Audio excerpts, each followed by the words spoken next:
Երբ եկավ պացիենտը մեզ մոտ,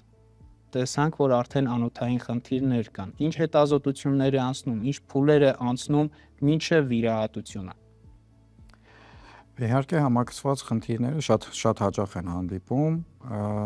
եւ մեր պրակտիկայում եւս, երբ որ մարդիկ դիմում են անոթային խնդիրներով, բարձրացնում ունեն նաեւ հոդային խնդիրներ կամ այլ օրինակ ողնաշարի կամ նյարդաբանական խնդիրներ։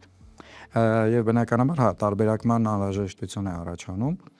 Իհարկե հետազոտությունը առաջնահերթ սկսում է ամենահասարակ տեսակից զննումից, որովհետեւ հատկապես երակային հիվանդությունների դեպքում, վարիկոզ հիվանդության դեպքում զննում մեզ բավականաչափ մեծ ինֆորմացիա է տալիս, որովհետև այս երակները տեսանելի են, այտուցները տեսանելի են, մաշկի գույնի փոփոխությունները տեսանելի են, այսինքն դրանք սարքավորումները նույնիսկ չեն պահանջում, հա։